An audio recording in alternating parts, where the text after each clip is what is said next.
O teorema do impulso. Bora lembrar o seguinte: lembra que a segunda lei de Newton dizia que força é igual a massa vezes aceleração?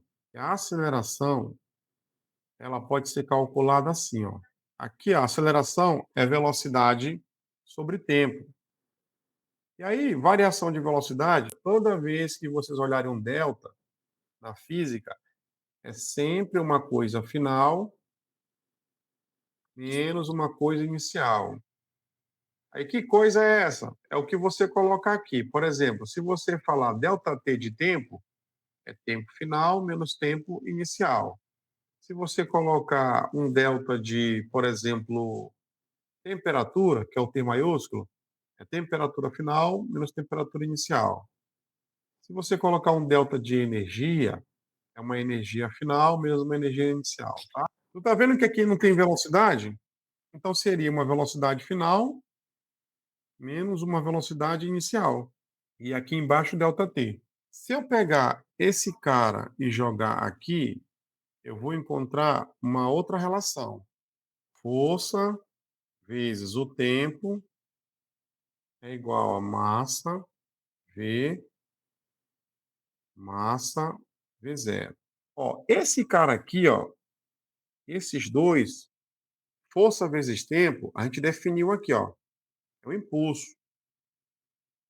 Então aqui é o impulso. E massa vezes velocidade, ó, massa vezes velocidade é a quantidade de movimento. Então aqui é a quantidade de movimento final menos quantidade de movimento inicial. Esse é o teorema do impulso, que diz que o impulso é a variação da quantidade de movimento, é o ΔQ. Aí na terceira questão, olha só, bora lá, o que, que ele diz aqui? Beisebol é um esporte que envolve o arremesso com a mão de uma bola de 140 gramas de massa. Primeiro detalhe, tá vendo que a massa aqui, ó, ela tá em grama? Então a gente vai ter que transformar essa massa, tá? Eu vou logo grifar aqui, ó. A massa é 140 gramas. Como é que eu faço para converter de grama para quilograma? Toda vez que eu estiver de grama e quero ir para quilograma, ou seja, essa setinha vermelha, eu tenho que dividir por 1000. Então, bora lá. Aqui, o que, que eu vou fazer? Eu vou pegar esse 140 e vou dividir por 1000. Posso cancelar esse zerinho aqui com esse, aí fica 14 dividido por 100. A 14 dividido por 100 é bem simples. Vai dar 0,14. Considere que, em um arremesso, o módulo da velocidade chegou a 162 quilômetros por hora. Então, a velocidade final chegou a 162 quilômetros por hora. Aí tem um grande lance aqui, ó. Lá, tu lembra que a gente estava falando que a velocidade ela não é em metro por segundo? Só que ele está dando para a gente aqui, ó, em quilômetro. Vou ter que transformar. Como é que eu faço? Vamos lá, vou botar aqui um OBS bem aqui embaixo. Se você está em metro por segundo e quer transformar para quilômetro por hora, você vai ter que fazer o quê? Você está indo do menor. Você concorda que metro é menor do que quilômetro? Então, toda vez que eu quero aumentar, ou seja, sair do menor para o maior, eu vou multiplicar. Bota multiplicar por 3,6.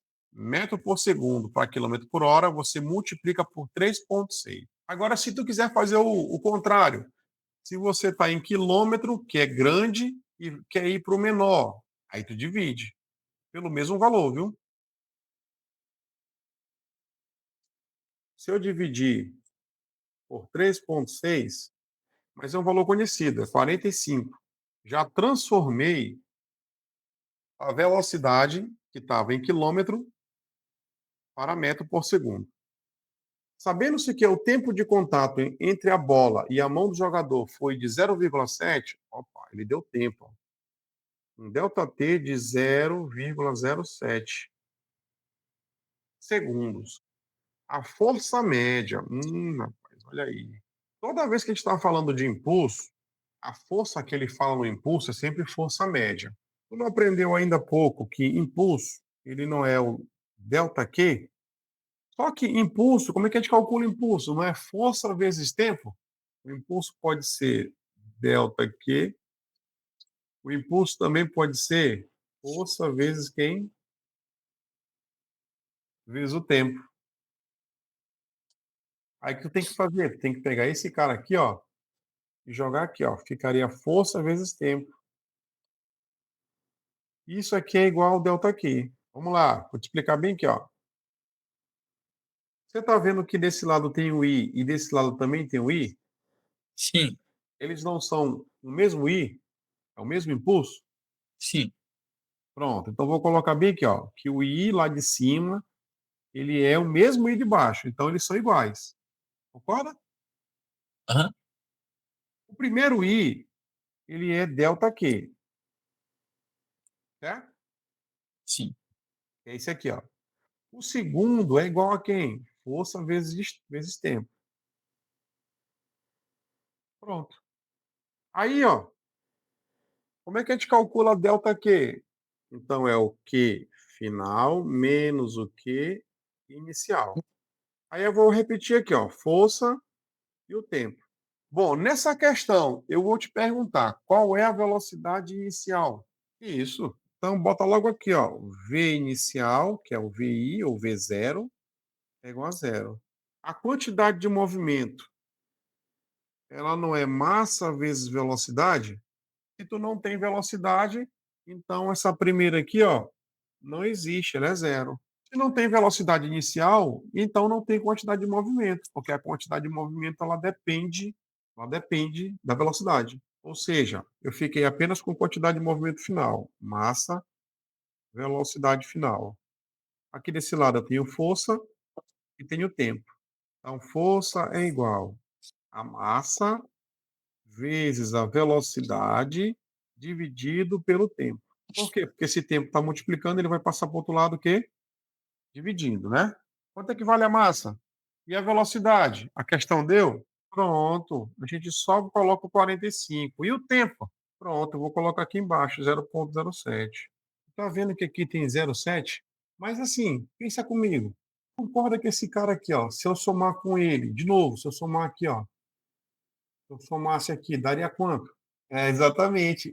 Se eu somar esse cara aqui, ele é exatamente o de cima, né? Ou seja, o de cima é o dobro desse daqui. Então, quando é 14 dividido por 7? 2. Então, essa parte aqui, ó, aí fica 2 vezes 45. E 2 vezes 45 dá quanto? 90 newtons. E a resposta aqui está na letra B. Uma partícula possui 20 quilos de massa e velocidade 20 metros por segundo.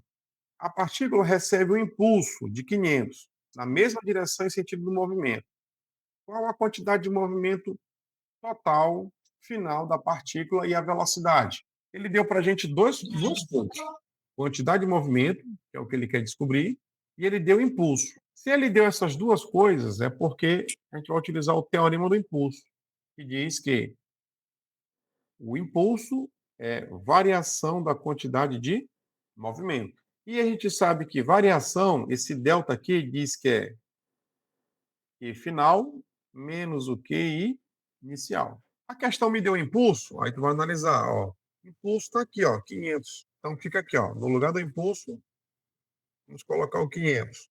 Igual. Quem é a quantidade de movimento final? Não sei, é o que a questão está pedindo, ó. Ela quer esse valor. Se a gente não sabe, a gente repete. Menos. Quem é a quantidade de movimento inicial? Massa vezes velocidade. Só que como é inicial, a velocidade é inicial, certo? 20, né? E a Uhum. velocidade inicial? Tá aqui, ó, 20. Então vai ficar o seguinte, ó, 500 é igual a QF é igual menos 20 vezes 20. Exato. Beleza. Pronto, agora eu vou calcular o QF.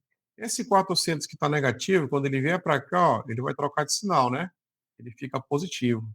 Então tá aqui, ó. Esse 400 passou para cá e ficou com o sinal o quê?